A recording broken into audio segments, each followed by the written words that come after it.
Belgiya parlamentining Avam palatasida 11 dekabr kuni Xitoyda muddatsiz qamoq jazosiga hukm qilingan Uyg'ur ziyolisi İlham To'xtini 2024 yillik Nobel tinchlik mukofotiga nomzodlikka ko'rsatish tashabbusi o'tirg'a qo'yilgan.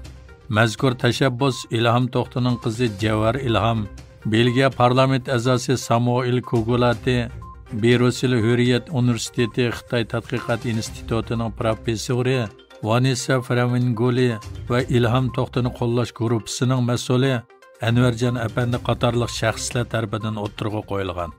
Dunyoning har qaysi joylaridan kelgan ministrlar, parlament a'zolari, universitet professorlarini o'z ichiga olgan 180 kishi İlham To'xtining 2024 yillik Nobel tinchlik mukofotiga nomzodlikka ko'rsatilishini qo'llagan. Berusilda İlham To'xtining Nobel tinchlik mukofotiga nomzodlikka ko'rsatilishini tashabbus qilish uchun ilm-fan xodimlari, parlament a'zolari va ommaviy jamiyatlar birlikda harakat qilgan.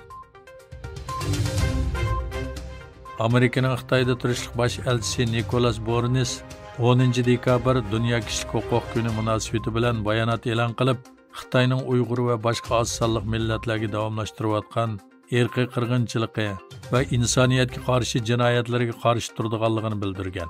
Birlashgan Davlatlar Tashkiloti Dunyo kishilik huquq xitobnomasi e'lon qilganligining 75 yilligi munosabati bilan Amerikaning Bejingda turishlik elchixonasining to'g'rida e'lon qilingan bayonotida Amerika Qo'shma Shtatlari har qaysi davlatlar va xalqlar bilan birlikda Xinjiangdagi Uyg'ur va boshqa millatlarga yurgizayotgan irqiy qirg'inchilik va insoniyatga qarshi jinoyatlarga qarshi turdi deyilgan.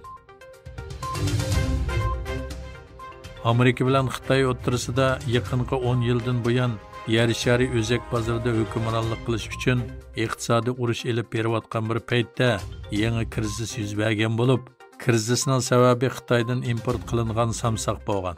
Xitoyning asosli xaridorlaridan biri bo'lgan Amerika o'tgan yili Xitoydan 90 million kilogramm yangi 70 million kilogramm quritilgan samsoq sotib olgan bo'lib, navbatda Amerikada Xitoy samsoqlarga qarshi harakat boshlangan.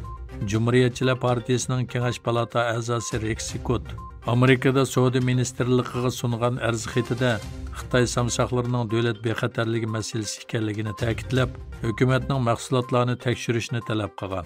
Scott xatida ikki xil andishini ifodalagan bo'lib, uning birinchisi Xitoy samsoqlarining sog'lom bo'lmagan muhitda o'stirilishi ekan. Amerika Moliya ministri Janet Yellen Xitoy bilan bo'lgan munosabatning yaxshilanish alomatlari kishini ilhomlantirdi dedi. Yellen Volkochisi gazetining bosh ijroiya kengashi boshliqlar yig'inida so'z qilganda, biz Xitoy amaldorlari bilan qarorlik uchrashib turyapmiz dedi. Italiyaning muavin bosh ministri va tashqi ishlar ministri Antonio Tajani Xitoyning zamonaviy Ipak yo'li deb atalgan bir balvoq bir yo'l tashabbusidan ayrilgan bo'lsa-mu, o'zlarining bu davlat bilan bo'lgan kuchli savdo munosabatini saqlab qolishni xohlaydiganligini aytdi. Tajani Yezigilik birlashmasining qarorliq qishliq yig'inida qilgan so'zida Italiyaning 12 oyning 5-ida Xitoyga bir balvoq bir yo'ldan ayrilish uchun yozgan rasmiy xati va ikki davlat munosabati haqida to'xtalgan.